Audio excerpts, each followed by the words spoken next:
Well, welcome back to the Norfolk Broads Cottage garden. I may just let the birdsong do the soundtrack partly to this video this morning while we take you around what's coming on in this garden.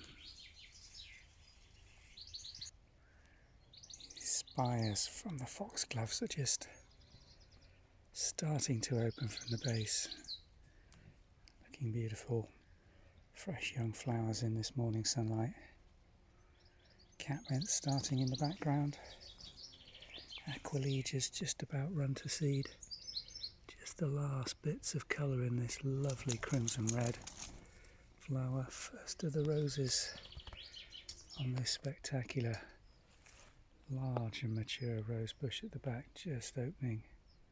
Looks as if it's going to be a pink, but actually as this opens up into a coral orange, yellow, pink flower, which is absolutely spectacular. We'll show you that in another couple of weeks. Just looking back, this border really is coming on nicely. Still in partial shade this morning. The back border on the back of the drive. Let's go and see those irises. We've got a mixture of flag irises and the wild English marsh version down there. Still in heavy shade behind the willow trees behind me. These beautiful, bright, buttercup yellow flag irises. Here we go, my dogs.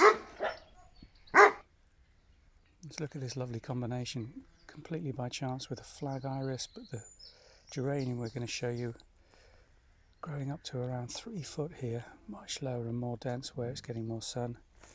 Little geum just coming through on the base here, bright orange, picking up the colours. And then as we go along, flag iris, oxeye daisy. Not certain of the name of this little thing. We grow it all over Norfolk. Has these sort of reed-like leaves and these compact little clumps of flowers that emerge from the top of them. I'm sure somebody will be able to remind me of the name of that one.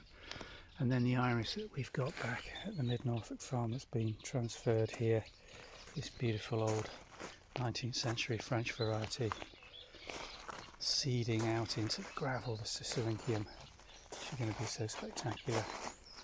Next year, if we let these grow on, we're probably going to knock them back and contain them within the actual border. And then this iris, rich, deep, almost orange yellow with a bright orange yellow throat. Spectacular, grown right against the English wild flag iris. Bearded irises scale up.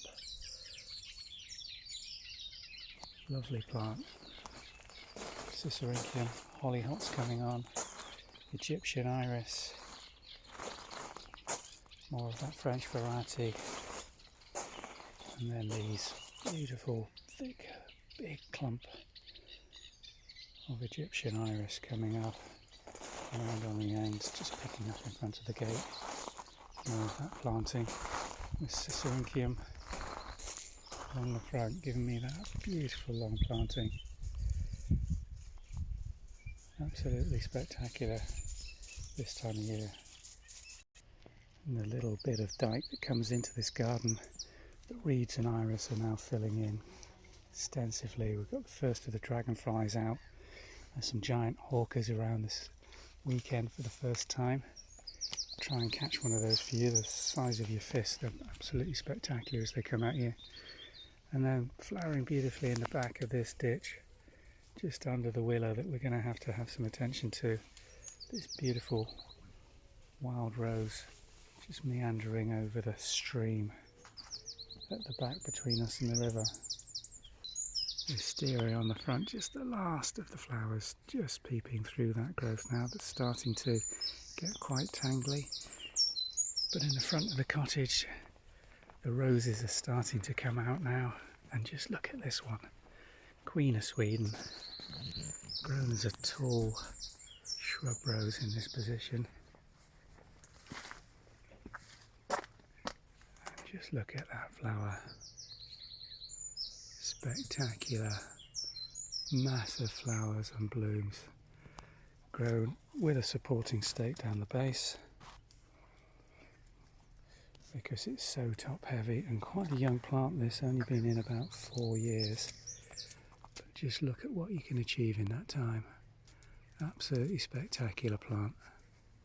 This feverfew along the front of the cottage is about to explode in these little daisy-like flowers, full yellow centres, beautiful little white petals, but the sheer mass of the flowers on these is what gives the spectacle. Deep shade here until the sun comes around later on. A little bit of white valerian just poking through the back here. This cottage self-seeded this, wasn't planned at all, but we saw them coming and allowed them to grow on, and it will give us an absolute beautiful display in the end of June. And the one final little pleasure that I got walking down here when we first arrived this weekend, you may have watched the video where we divided the Egyptian iris and just popped them into this border in the vegetable garden just in front of the asparagus to grow on. But how beautiful are those flowering away in front of this marshy ditch with the trees behind, the young asparagus plants now growing on.